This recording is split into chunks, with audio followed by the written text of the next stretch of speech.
Excited too. Let's go. Coding in progress. Okay. Welcome to Heartwork Heroes, a show about ordinary people doing extraordinary work that is passionate, heartfelt, impactful, and life-changing. The work that can change the lives of the people around these people, that is going to change the world, their friends, families, and the community. Today, I have Mr. Donovon Taylor as a guest on my show. Mr. Donovon is a renowned keynote speaker, has been in trading and investing for the past 6+ years. He is a sought after educator and a content creator, and is also a precious metals broker. Donovon, welcome to the show, man. How's it going? Amandeep, it's great to be here. I loved the idea of this show when you reached out to me. I was like, man, Heartwork Heroes, kind of like a run on words or a play on words with artwork, but heartwork. So I was like, man, this is definitely something I'm in alignment with, and I'm excited to be here and to converse and share any value that we can with your viewership. So I'm excited to be here. Grateful. I'm excited. Thank you for being on the show. I appreciate it. Thank you for taking the time. So let's begin. So I really always wanted to know, how did you exactly started? What is your backstory? Like, how did you get started in trading? I know you're into trading. I know you've been into investing, and I've known you for the past 2 years now. So now is the time I really want to know, how did you get started? What's your backstory? Share it, please. Absolutely. Yeah. No, it's just cool because obviously we've known each other since since probably, going on 2 years through the community, personal development community that we shared together. And there's never really been an opportunity to deep dive into that part of my story. So this is exciting.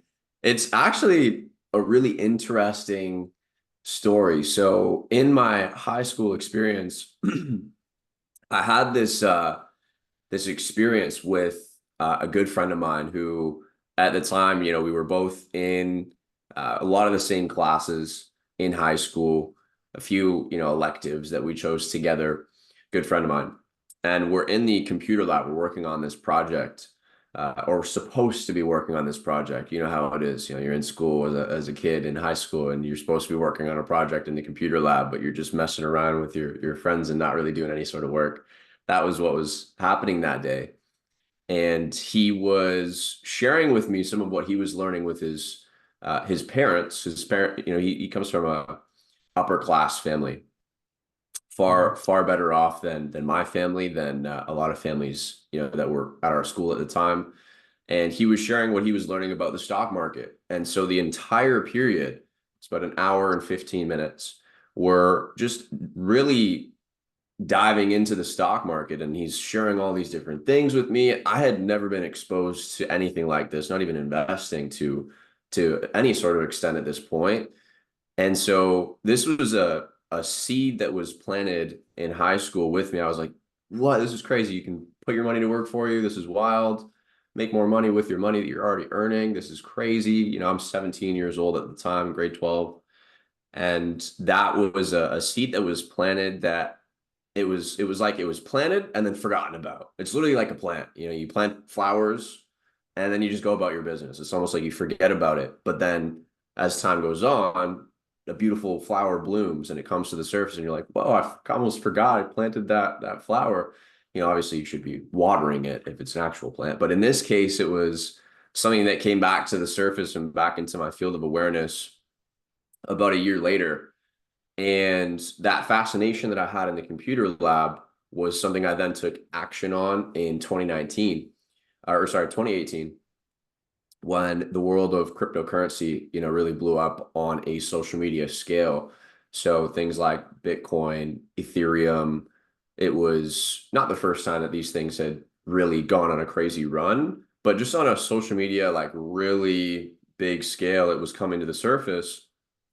And so I was, seeing these young individuals, people around my age, that were seeing these lifestyle shifts that seemed to happen overnight. Of course, that's never how it actually is.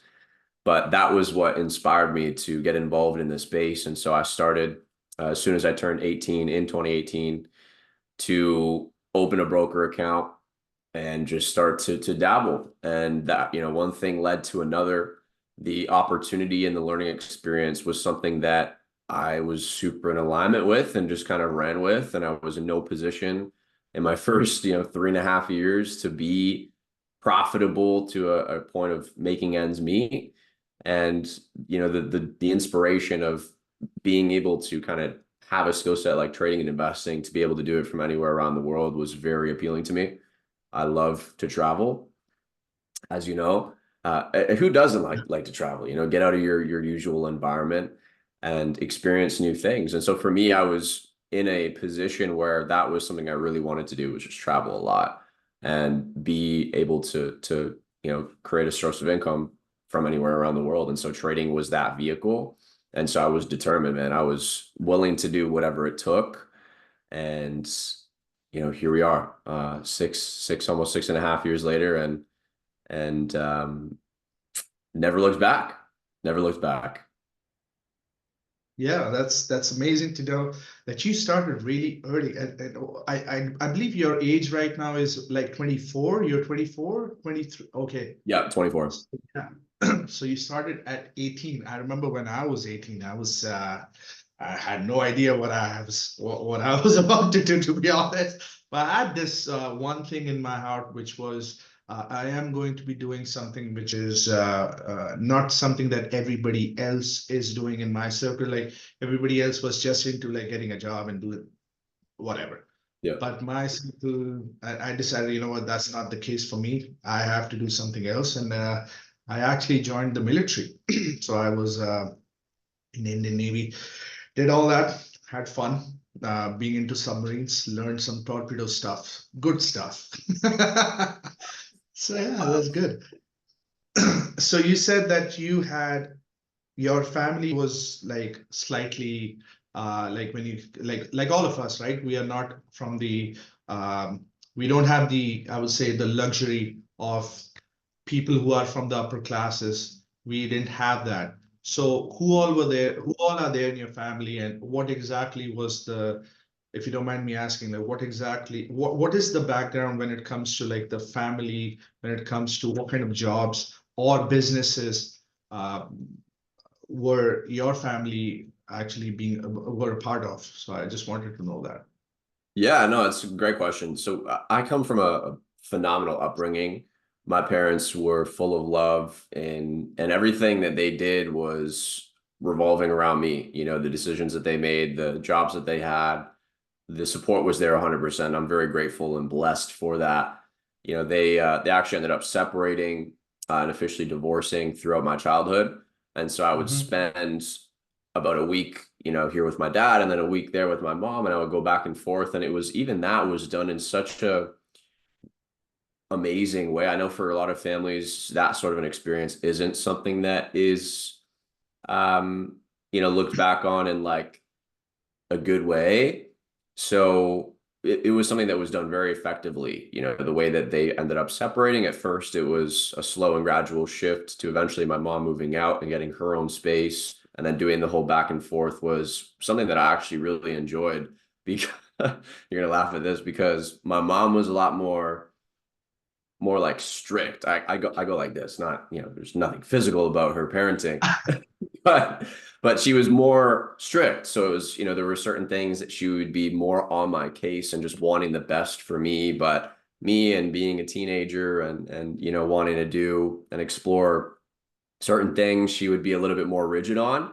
But then my dad was like super laid back, and he was like, Mhm. whatever you want to do, just do it. There's this big thing. It's kind of funny. So I was a big gamer growing up. I played all kinds of video games. Call of Duty was like a big one for me. But my mom really took to heart, like, how like movie ratings is like G for general, PG, parental guidance, and then you got like 18 plus and so on and so forth. So video games have like ratings too. There's like E for everyone, T for teen, and M for mature. So Call of Duty is M for mature, and it says 17 plus on any mature rated game. So all my friends in high school and even middle school are playing Call of Duty. Like I would go to their places and play, and it's like, man, this is amazing. Like I want to get this game. And unfortunately, whenever I was at my mom's place, it was something that I had to I had to like walk on eggshells with, because if she caught me playing anything that was rated outside of the age that I was, it was like a big deal. And so I had to be very like strategic in the time that I was playing while I was there. A couple of times I got caught and like, grounded, or it was a really fun experience. But then at my dad's, it's like he's like watching me playing stuff in the living room, and it was a good time. But yeah, and in terms of jobs, so for both my parents are retired now. My mom worked in the schools, so she was an educational assistant, and for the vast majority of my life, she was doing that. At the very early stage of my life, she was doing a paper route, and she was working at a place called Loblaws, which is like a distribution Mhm. center for grocery stores. And so she was like, juggling a lot, as well as caregiving too. And then my dad, he came from a banking background. And there was a point in time where my dad had a really fun and exciting childhood. He was born in 1953, and things were a lot different, in the 50s and 60s, and you could, you know, experience all kinds of life, and you could get in trouble or have like a record, and employers aren't going to worry about it, and it wouldn't be a big deal. And so he, through his experiences and growing up, was nothing crazy, but he had some stuff on his record from being a teenager and early 20s and stuff. And so he was actually in a transition period. He used to work with RBC, Royal Bank of Canada, and there was a point in, I believe it was the early 2000s, where RBC and a bunch of other banks did huge layoffs. And it was not that he basically got proposed. It was like, hey, do you want to take this layoff with, obviously compensation, or would you prefer to work? And he, at the time, because I was very young, he was Mhm. like, you know what, just to support my mom, he made that decision to take the money and go that route. But the thing was, and this was, I guess, a challenge that they worked through as parents early on in my childhood, was at the time, like when he was working with RBC and when he got hired on, like criminal records wasn't something that employers were really looking at. But in the early 2000s, it was a totally different story.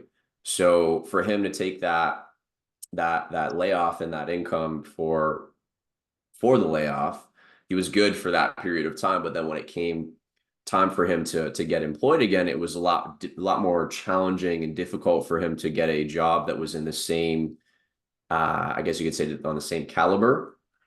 And so he Yeah. transitioned into doing customer support with a various handful of different companies, and that was a challenge. That was a challenge for both of my parents when it came to finances and income. And we were never in a, you know, totally challenging, like really difficult, like can't put food on the table situation. But we Mhm. were definitely, I would say, lower middle class. We didn't, I only went on really two vacations my entire life, up until the past 4 years of being an entrepreneur and traveling all over the place. Which is, I think, was actually part of the reason why I wanted to travel so much, is like I'm seeing, I had a lot of friends in school that would go on vacations every year and stuff like that. And part of me was like, man, I really want to experience that too. But yeah, so that's a little bit about them, in terms of the upbringing and background in terms of employment and things of that nature. And now they're both retired, living their lives to the best of their ability, and the extra time that they have, they're spending doing the things that they love. So it's amazing. Perfect, man. Thank you for sharing that. I never knew that part of the story, so I appreciate you sharing that with me. Thank you. Yeah, of And course. so I see that there was a lot of pain that came out of those experiences. So obviously you decided, you know what, this is my time. And then the seed that you got planted through one of your friends was the catalyst for you to like go towards this route. So that's good. A lot of pain, as we both know, is required for things to move, for the energy to start shifting, right? So that's Absolutely. amazing. Good. Yeah, good to know. And so I'm curious to know what exactly or who was the person who inspired you to had the biggest influence on you while you were growing up. Could be Mm, your family friend, could be anybody. Like who exactly was the person? Who or if there were a bunch of people. hmm Yeah, that's a I would great love to know. question. That's a great question. A big influence on me growing up was my grandmother, my nana, from my dad's Mhm. side. She was a very godly woman, and she was the most loving, selfless person in my life. She was someone that was very inspiring to me. She came from, you know, she lived for, I think it was 98 years. She passed away in 2020, and she was someone who we would see on a regular basis. My dad and I, my parents, when they were together, we would make a point to go see them on a regular basis, and she was someone that had a positive impact, a profound positive impact on my life. The wisdom that she would share, the biblical wisdom that she would share as well. She was, her whole life she was living through the Bible, living, by the principles of the Bible and through Jesus Christ. And so that was something that was shared with me through her. And it was, yeah, I would go as far as to say is like she's one of my heroes in my life for sure. And it's not even that there was anything specific at the time that in the moment of me growing up, I would have been able to be like, wow, like my Nana's my hero. It's more just in reflecting and in hindsight now, looking back and being like, wow, she really laid a foundation of just doing things with the right morals and always being, give far more than you expect to receive and give without expectation of receiving, and just having those life principles that have come to serve me at a very high level. And it's all thanks to the conversations that I had with her. And she inspires me to be that person even today, and to continue moving forward with that integrity and with those principles in mind, with that foundation in mind that she supported me in laying growing up. So she was definitely a key uh a key figure, I guess you could say, in my life and in my experience. And then someone outside of family that had a really positive impact on my life throughout my teenage years was Logic. So Logic is a rap hip hop artist, and he was someone who in high school I was listening to on repeat, man. Like I would listen to his music all the time. He's a very, very great lyricist, but the message that he would deliver in his music, I think, was what was very impactful. One of his slogans is peace, love, and positivity. And so that was one of the things that I was super in alignment with. And I started to kind of discover, I got out of this like gaming phase. Well, I never really got out of this gaming phase. I still play games sometimes today, but I Okay. was really dialed into games. Like games was all I would focus on. Like if I wasn't in school or working a part-time job or full-time job, I was on the games. I was playing games. I was playing Rocket League. I was playing Call of Duty. I was playing Fortnite. I was playing whatever game it was at the time. But there came a point in 2017, so just before taking action in the world of investing, where I actually started to explore meditation and personal Mhm. development. And that was something that, leading up to that, I was listening to Logic on repeat, but then his music started to resonate even more as I was going into the world of personal development and just understanding, peace, love, and positivity and other messages that he shares in his songs that are all, for the most part, positive. He comes out with different albums throughout that teenage, phase of my experience that all really resonated, on a big level. And he was someone who I'd been to a couple of concerts, and I really admired and looked up to, his level of success, his message, where he came from as well. He came from an upbringing that wasn't the best. It was worse than the upbringing that I had, and worse than I think the upbringing that a lot of people experience. And and that was yeah, definitely someone who I really looked up to, separate and outside of just family. But I would say is, definitely one of my heroes as well, actually. Yeah. I have to look him up.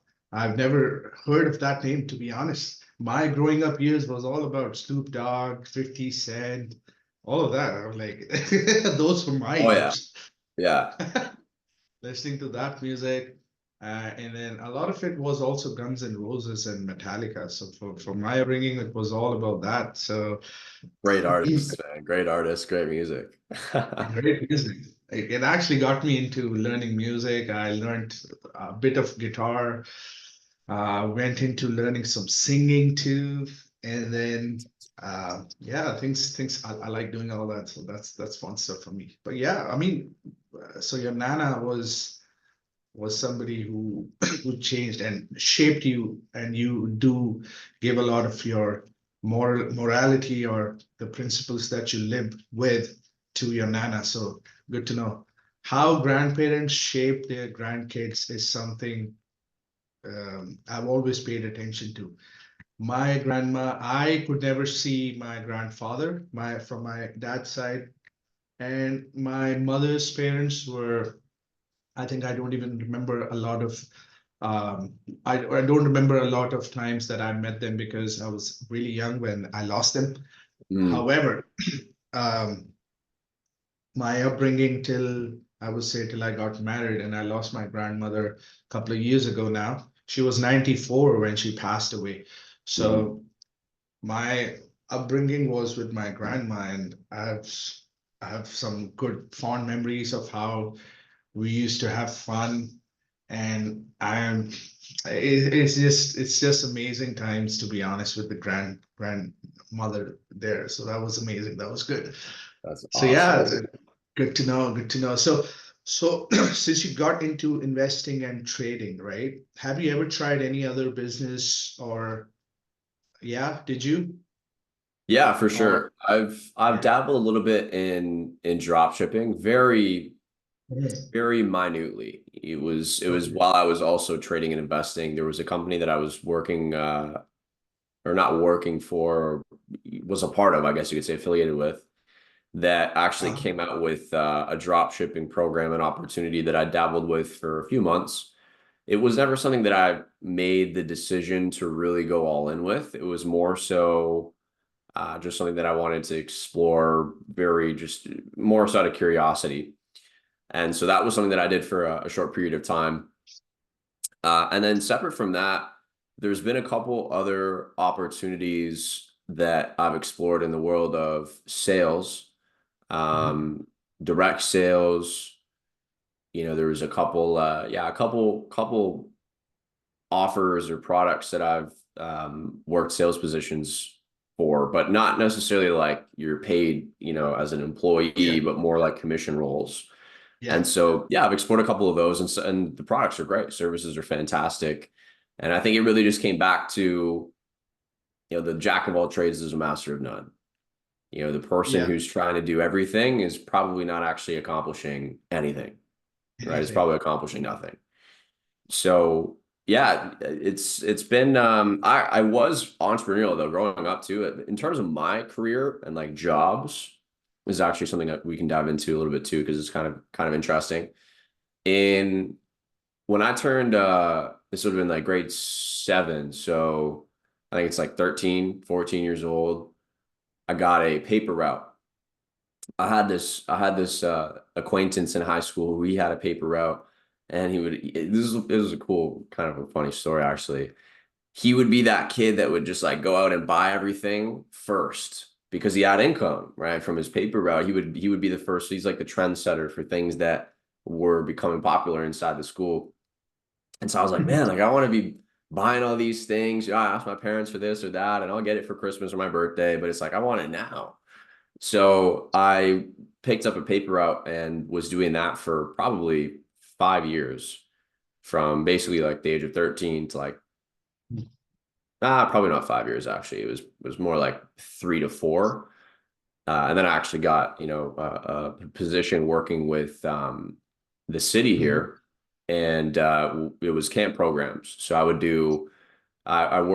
did a lot of volunteering thanks to my mom with summer camps. So as a kid, I went to camp and I was like a camper in a camp environment. full day camp, not overnight camp, but full day camp. So like soccer camp, you got, there's a lot of just great camps that I experienced growing up, science camp, all kinds of really cool stuff. And then that transition into volunteering with these same programs and these same camps to then working as one of the leaders for these camps. And so that was honestly like my mom was just very on top of steering me in that direction. And she was someone who really inspired a lot of the work that I did for the majority of my kind of teenage to early 20s years in terms of employment. And so that was really, really great experience. I worked in the camps and programming. I was doing after school and before school programs for a period of time as well throughout the main school year. And I loved that work, man. That was very fulfilling, very, very fun, just an absolute blast. That was where a lot of my leadership skills were developed, and very transferable leadership skills that I use every day in business now. Outside of my own trading and investing, of course, we have our community, and there's a lot of leadership activity that I do within the community. And so, yeah. And another actually cool experience in regards to that too was 2 years I worked as an inclusion support worker, which is someone who will work in a camp environment or some sort of a program environment and support children and youth with special needs one-to-one. So children that need extra support, they might be, just needing extra support in any way. And it was very rewarding work. It was challenging.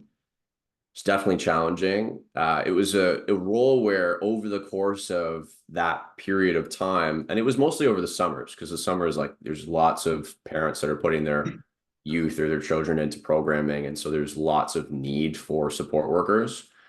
And the way that it was structured would be basically every week you have a new child or youth to support.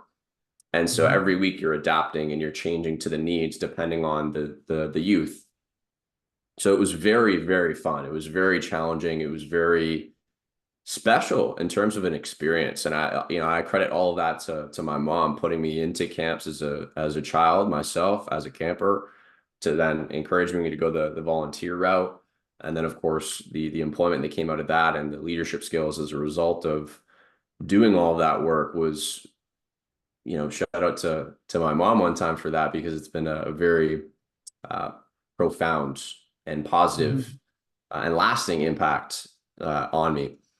But yeah, I know the original question was, in terms of other business ventures, but I felt called to go down that path. No, it's funny. It's actually good because I like to know a little bit more about you, so that's good. Actually, I wanted to know, since you talked about the leadership role that you have with your community, right? So it brings me to the question I wanted to know, like, what is your business philosophy, especially that you're part of that community? I know you have leadership role there. What is your business philosophy? Yeah, this is a good question. So the principles that I live by in business, the philosophy that I have in business is you always want to under promise and over deliver in anything that you do. This is a business principle that I learned very early on. It's mentioned in many books by many, gurus or mentors in the business world. Under promise, over deliver. And my intention in everything that I do is to push myself and the world forward. Ultimately, that's the big goal, in just creating an environment that is best for all and creating a world that is best for all. And so the practices that we have in our community, the support that we have with our community, the integrity that we have with our community, and following through with what we said we were going to, the character we have, long after the enthusiasm and excitement of the moment has passed, it's something that we hold at a very, we don't take it lightly. We hold it at a very high caliber, high level. So yeah, I think those are a few considerations, but ultimately, yeah, the philosophy that I have is always to, under promise and over deliver. Make sure that you're there And there's an audio that I've heard a number of times. And, the number one rule for any business is the customer is always right. And the second rule is, if you doubt the first rule, go back and reread the first rule, because the customer is always right. Always. I know. I've read that too. So it's funny because a lot of the gurus have like slightly changed the concept today, and the philosophies are sounding good advices, but really it boils back to, well, the customer is always right. Yeah. Right. You can say things like the customer is not always right. And when you hear some, well, the thing is you have to take responsibility. And you have to say, well, listen, you're right, man. I have to make things work. So it's my job to make things work. It's not the other way around. You came here to get service, right? So it's like, I know what you mean. So that's good, man. Thank you. And since we have talked about so many things about your life, your growing up years, your business philosophy, your leadership role, your parents, tell me, what are some of the toughest decisions you've had to make in your life and in your business today? Wow. Yeah, there's been a few. I think a really tough decision mentally for me was to actually go back to work. So this is a story I haven't really shared. I've been on a few other talk shows or podcasts, if you will, and shared some of the stories that I've shared today, the background, how I got involved in the world of trading and investing and entrepreneurship and things of that nature. But this is one that I haven't really spoken on. So as I was discovering entrepreneurship and digital investments, right, trading, investing, I had the vision, like I was sharing earlier, of just, I want to be able to travel. I want to have that location freedom. I think that's something that can be valued more than in some ways, even financial freedom. If you're fully financially free, but you're stuck in one place, I mean, how free really are you? And so I had tunnel vision with this, of really getting to a point where this is something I could do and pursue at a full-time level. And in 2018, in September, so I started trading in April of 2018 and dabbling in the world of finance. September of 2018, I actually went into the University of Waterloo, and I was in a program called Recreation and Leisure Studies, which was basically a stepping stone into teachers college. So as a result of all the, support my mom gave me and steering me in that direction, I actually ended up being in a position where I really wanted to pursue teaching. And I'm like that weird kid in class, in high school or middle school, who's like putting his hand up to go first for presentations. That was just always me. And people are like looking at me, it's like, yeah, like I'm like probably going to leave halfway through the class so I don't have to present, but you do your thing, And so, that was a fun part of my experience. I've always been that guy who's loved to present and whatnot. But yeah, so I was in school to become a teacher, and I made the decision in my second year. And this wasn't a challenging decision at all. This was one of the easiest decisions I could have made. But I think the interesting point in saying this is that it was too early. As I withdrew from my program, I dropped out of my program to pursue trading and entrepreneurship full time before making anywhere remotely close to a full-time income. So it was kind of just one of those things where I was burning the bridge, taking that leap of faith. And I was like, I'm going to do it. That's a period. I don't know how, but this is a vision I have and I want to pursue this. Because I was having a lot of conflict especially in my summer of my first year. There was a lot of breakthroughs. There were a lot of developments in my mindset and in my experience as a trader and investor that started to open my eyes to the reality of, do I really want to pursue teaching and be stuck teaching off of a curriculum that I don't fully resonate with, and be in a position where I can't teach the things that I'm actually passionate about or that I believe should be taught in school around the world of finance, taxes on a deeper level, the reality of what goes on with the monetary system behind the scenes, and so on and so forth. So that was an easy decision for me, withdrawing from my program and going all in.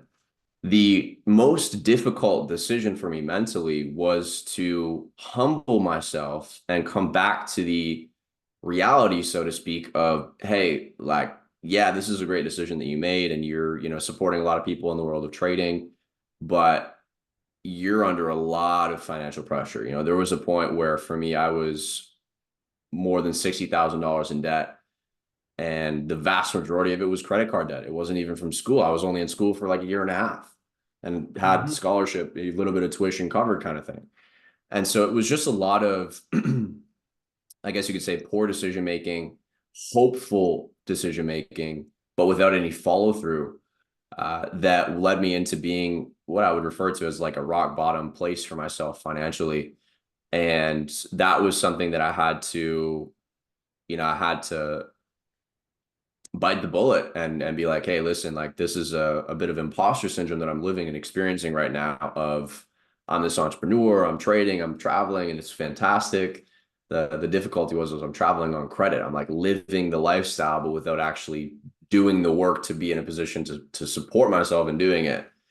So that was a really challenging decision, just mentally being able to, I guess you could say, swallow that pill of, Mm. hey, this is a decision you made a bit preemptive. Now you're in a bit of a tough situation financially, but the reality is, for you to turn things around, it might actually make sense to go back to work for a period of time. So I made the decision to go back to work.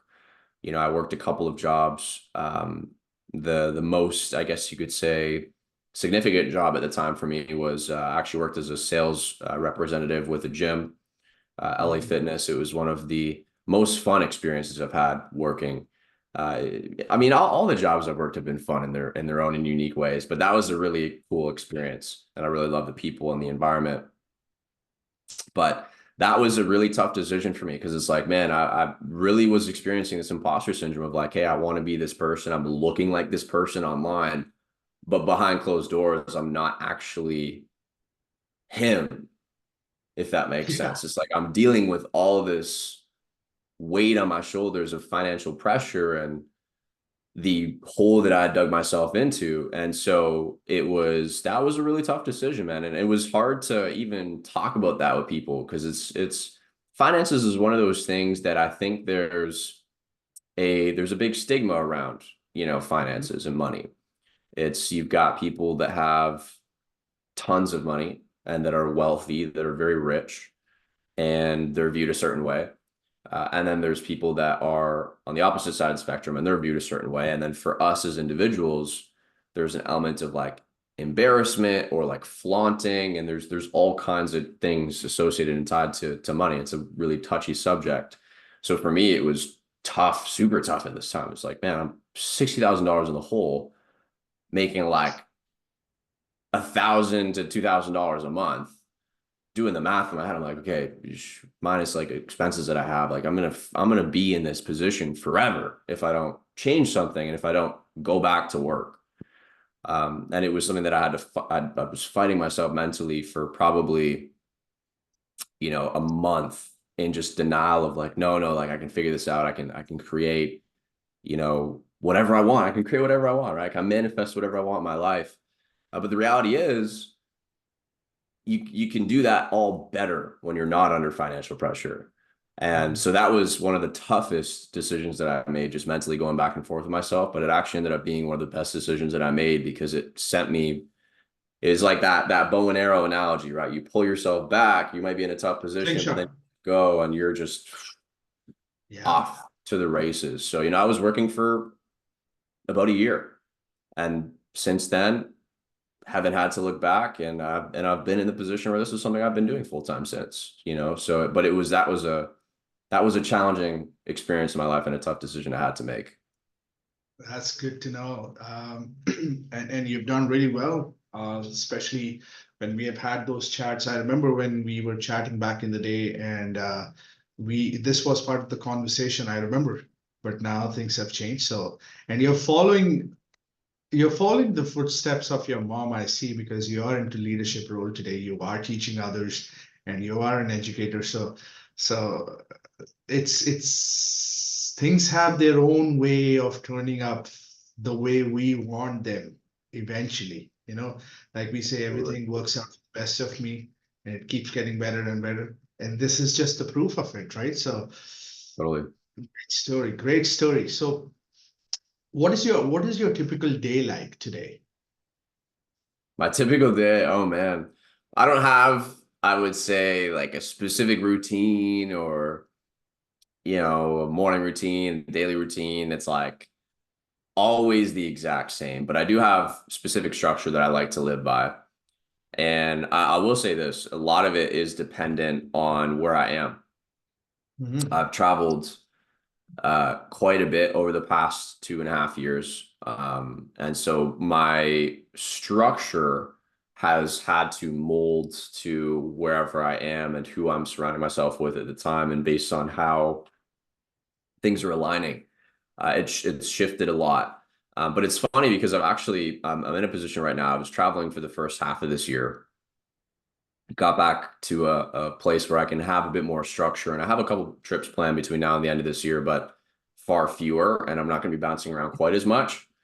I went to, I mean, I'd have to count how many places I went to in the first half of this year. It was a lot. It was a lot mentally too, because it's like, man, I'm here, I'm there, different time zones, different things that we're doing. It was hard to find structure. So I'm in a place now where it's like, man, I love traveling, but at the same time, I love having structure. And so being back home, it's been great because I can focus on that. And so the typical day, I'll give you a typical day when I'm traveling, and I'll give you the typical day of right now, which is something I'm experiencing, being that I have a bit more structure. As of right now, the typical day for me is I'll wake up. Timing is usually it depends on the day, but Monday to Friday, I do my best to wake up at the same time, somewhere between 7:30 and 8 a.m. And then I'll start the day with a little bit of personal development, usually around 30 minutes. And then I'll dive right into, the educational, but also the sessions of me doing market analysis and engaging in the markets. So I'll usually do that for about an hour and a half a day. But the days that I actually end up positioning myself in opportunities in the markets, it's only usually 3 days a week, Tuesday, Wednesday, Thursday, with some exceptions here and there. But, and it's usually not a whole lot of time that I'm spending on the charts. But that's, the part of my morning where, I'm engaged during those ideal and optimal times. And then from there, more personal development. I've actually set in stone a specific time to dive into the science of personal mastery training, which I know you're familiar with, and really just working on that element of personal development. And then the rest of the day beyond that, I'll go to the gym 3 days a week, at least 3 days a week. So Monday, Wednesday, Friday is the routine I'm in right now. And then sometimes I'll go on a Sunday as well. But yeah, outside of that, it's just filled with calls. It's filled with different events in person, driving to different events or speaking on different podcasts or talk shows or different events in person. And so that's the typical day right now when I'm at home. When I'm traveling, it's the first part of the day of the time of being on the charts, the time of me doing personal development. Usually that's relatively similar. And then the rest of my days, it's like, it's different all the time. It's, we're traveling, we're experiencing, we're going to check out waterfalls, we're hiking, we're going from spot to spot and experiencing and really, living in that touristy kind of energy. And because of some of that touristy stuff that we get up to, sometimes the rigid structure or that I would, that I can appreciate while I'm at home in terms of the timeliness of it is thrown out the window. It's crumbled up, thrown out the window. It's like, okay, I had this plan for tomorrow, but we're not doing that anymore because things have shifted and moved around. But I love that too. It's fun, that spontaneity kind of experience with that comes with travel is pretty cool. But that's kind of what a typical day looks like. And yeah, that's the typical day. That's the typical day. Oh, that's great. That's great. I know structure is something that, coming from military, is something that my mind is wired according to that. However, over time, I've also observed this in me that when I'm not that structured, I kind of let things flow as well. Mm-hmm. So And Absolutely. those things are, yeah, those things have been helpful for me.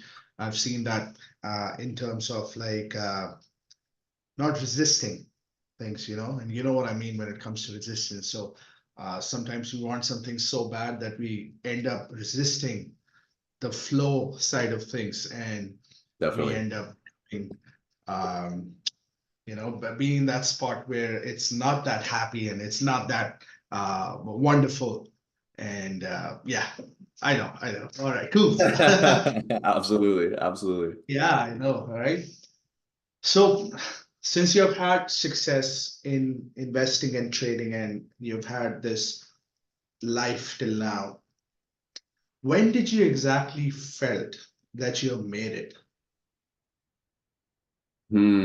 I don't think I've made it. Uh-huh. I think making it is isn't a thing. There's always in this three-dimensional reality that we experience as spiritual beings in a physical body, without getting too, deep down that rabbit hole, because we could spend the rest of the conversation talking about Yeah. Yeah. that very easily. Where the ego has us in a position where we're always left feeling, and this is a constant battle, feeling like there's something missing. And, that, there is a point where we will get to when we're completely satiated, we're completely satisfied. And I think the reality is, it's kind of like that concept that we'll hear when it comes to learning a new skill or getting to a state of unconscious competence, where you're at a level where you've got something down, you don't even have to think about it anymore, where Mhm. you want to keep that teachability index high for those same things of whatever it is you're learning. It's that principle of you'll never get it, you're always getting it. And so I think it's the same kind of idea with like making it. There's goals, there's things that I've accomplished in the time that I've been in the space, and there's new goals and new things that I'm working towards and looking to accomplish and moving forward now, right? And I will say this though, I am in a position where I feel like I have made it emotionally and in terms of fulfillment and satisfaction, which I think above all else is one of the most significantly and honestly overlooked elements of success or making it, is your fulfillment. And so I do feel like I've made it in that sense. I've found something that I'm extremely passionate about. I love teaching. That was what I was in school for. And then I dropped out to teach in a different way and educate in a different way. So I'm very fulfilled with the work that I do there. And there's still more to be done. There's still more impact to be had. There's still more people to be reached. And I think the goals and the dream that I have that I'm working towards is something that's I know it's going to take multiple lifetimes to accomplish. That's the dream. That's how big the dream is. And so yeah, that's I guess yeah. In terms of, that's a great question though. It's like I've never really thought about that. It's like, how do you feel in terms of like making it, or how you've felt about having made it? It's an interesting question. I've never been asked that one before. Um, it's making me think. Yeah, but yeah, that's my response. That's that's the point. Well, I really love the fact when you said, and this is overlooked for sure, especially when we see uh, we have access to information today, and a lot of information is there, especially we have these things in our hand, and anybody with having certain apps, you can get access to information, but you have to really get down to who do you listen to, like what Yep. exactly is the information that I'm getting. And I love the fact that you have mentioned, and which is not something a lot of people do talk about. A lot of people, especially getting into this space of making money and becoming rich and becoming wealthy, they do not talk about fulfillment and really feeling that you have found what you wanted to do. And that itself is, like we both know, it's part of following your bliss. So once you are in your blissful state, you know that you have made it. You have made it that way. So I really like the way you have described it, I appreciate your answer there. I really loved listening to it. So that was good. That was a great Yeah, question. That was a fantastic question. thank you. Thank you. So tell me, what are some of your proudest achievements till now? Here's another good question. I it's so oh wow, this is very interesting. So last week I we had just gotten back from so I was actually in Barbados for a Mhm. week, and it was a family trip. We were commemorating and kind of celebrating the life that my Nana had. Actually, it was so when she passed in 2020, we as a family wanted to go to Barbados because I have family in Barbados in my background. My dad's side is, both his parents are from Barbados, so Mhm. I'm part Bajan, I'm part Barbadian. Oh, nice. And so we spent some time there, and when we got back, there were some things in my space that I wanted to work through and sort and organize. And so one of the things that I went through was, it's right beside me here, and it's a bunch of filing kind of drawers, and I'll have some element of organization in each drawer, but there's also some energy that I felt needed to be more feng shui in how it was flowing in those drawers. So I went through and was organizing, and I came across in one of these binders, is like one of the first binders I ever made with my entrepreneurial journey and goal setting and goal cards and stuff like that. And I remember reading this goal of, and it was a really cool exercise. Actually, this is a great exercise. I'm curious if you've done something like this, and the viewers Mhm. too. This is a great one.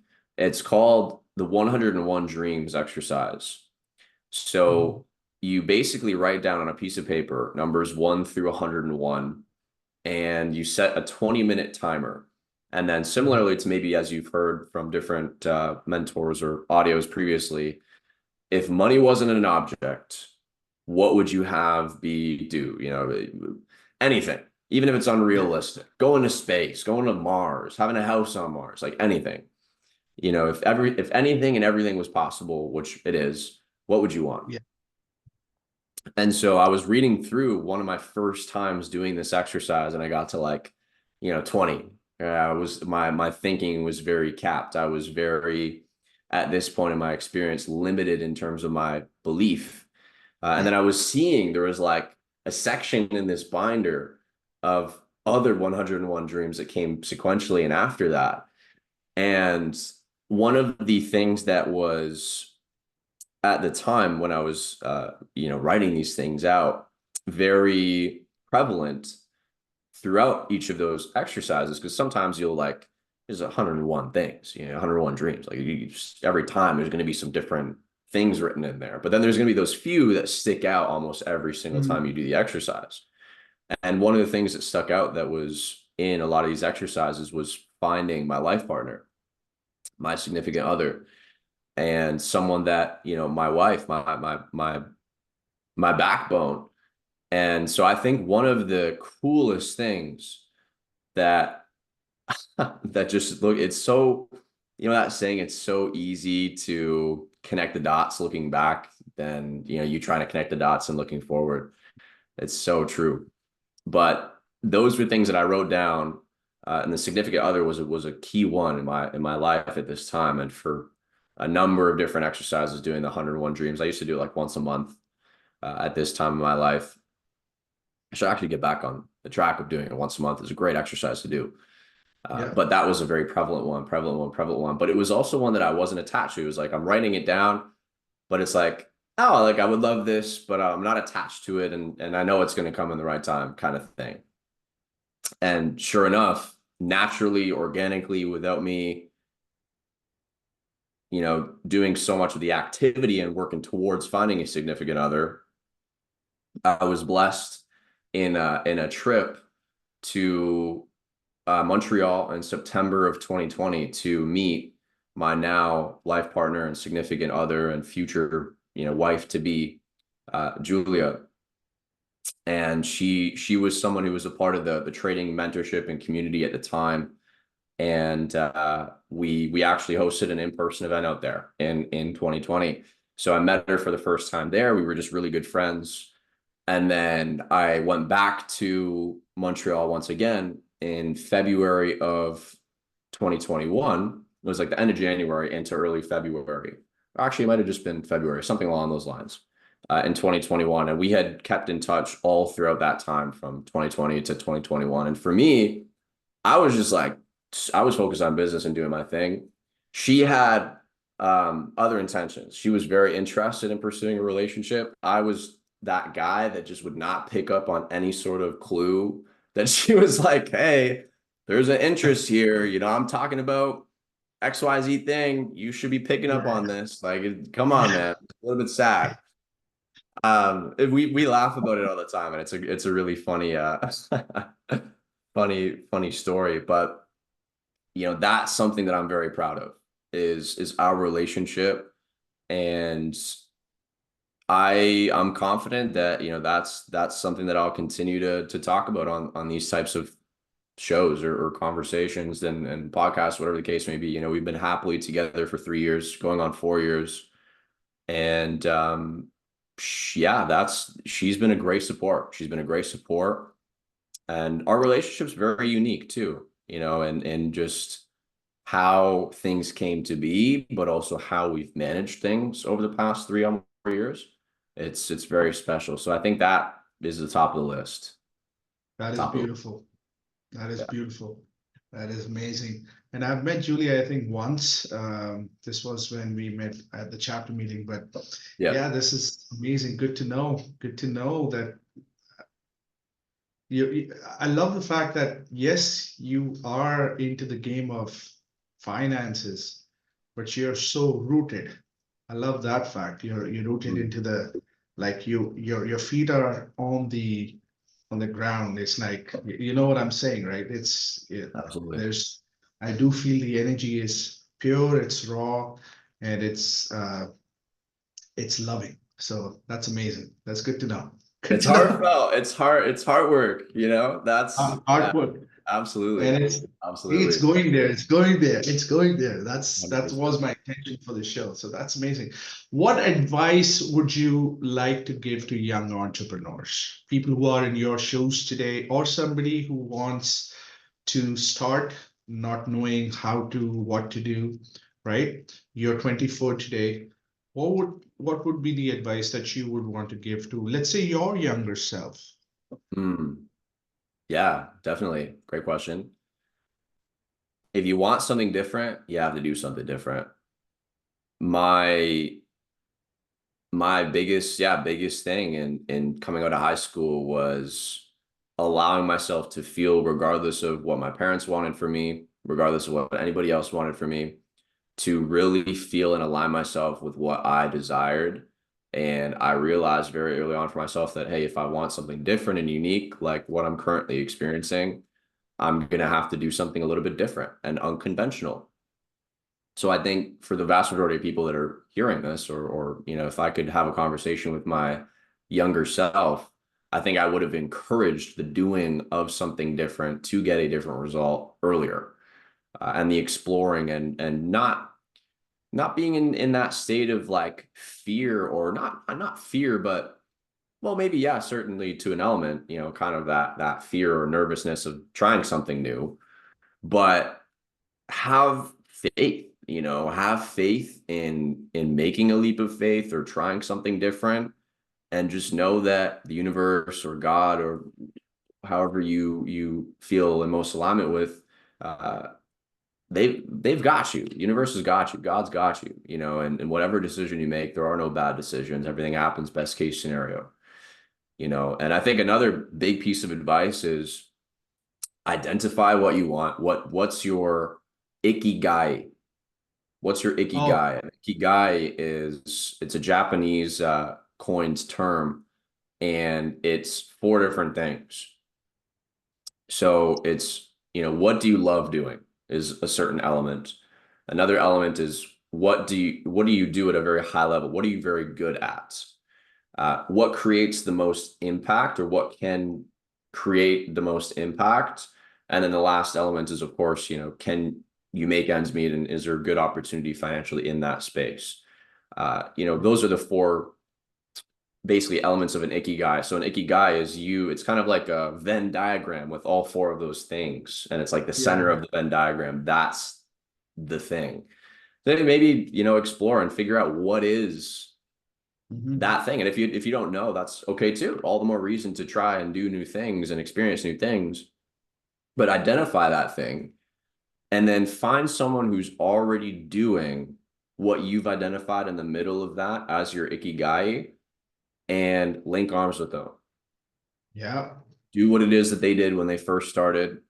Do what it is that they're doing now, ultimately to see success, and seek mentorship in that space. I think that's a big piece of advice that I could give. When I started in trading and investing, I was learning a lot through trial and error. And I'll tell you, it's a lot more taxing to learn from your own experience.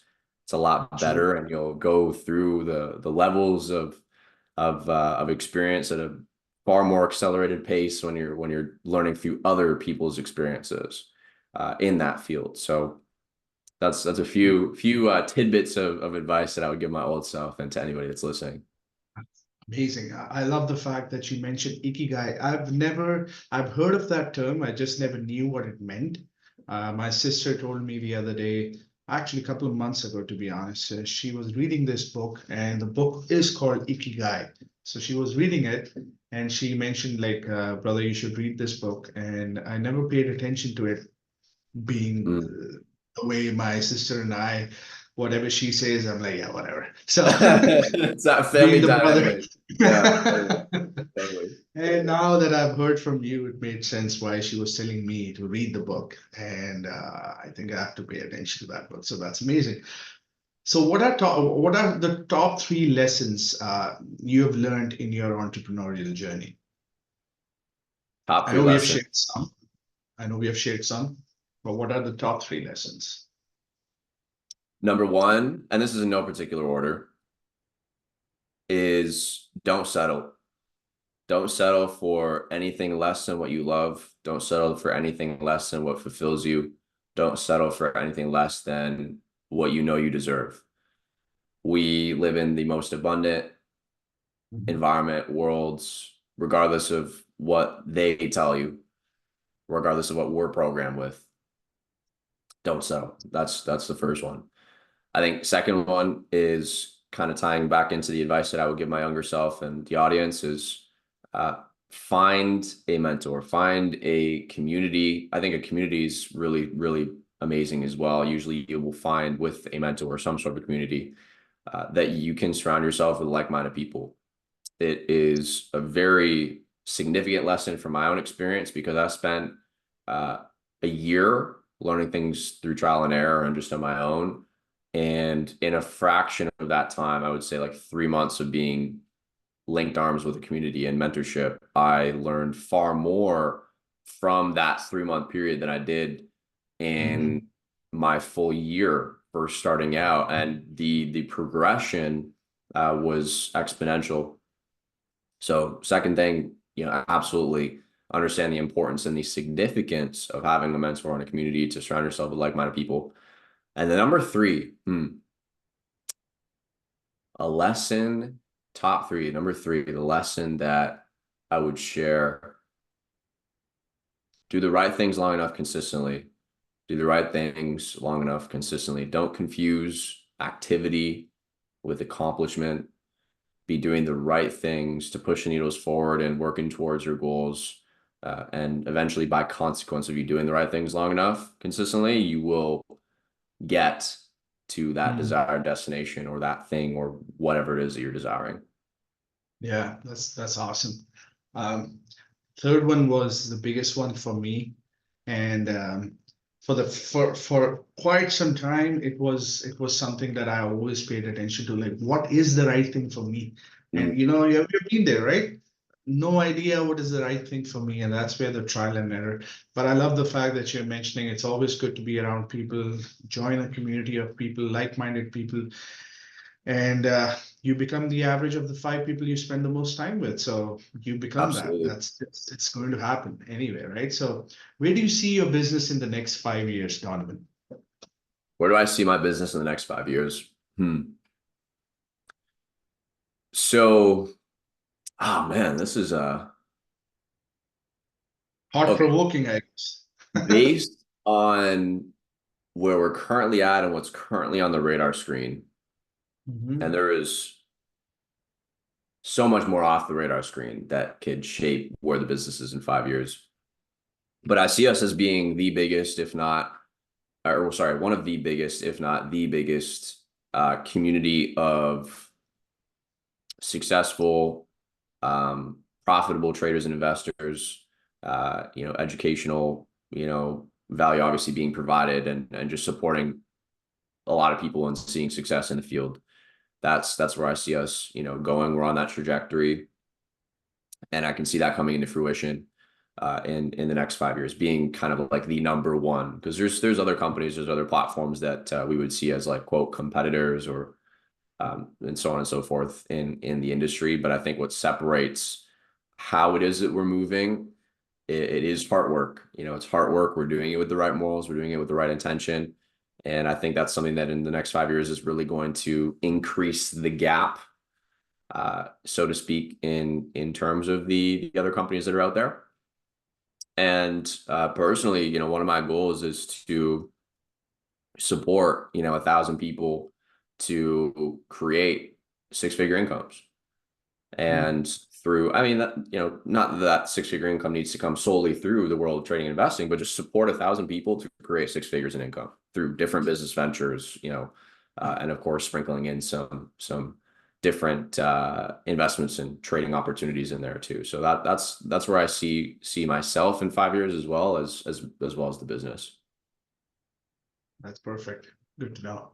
All the very best, and those are really good motivation and inspiration that you have. So that's amazing.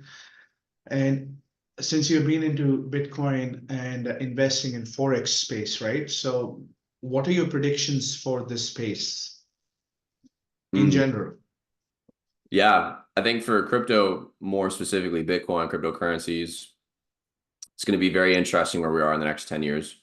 I think we're past the tipping point. There's a book called The Tipping Point, and yeah, it's a great book. There it is. And yeah, Malcolm Gladwell.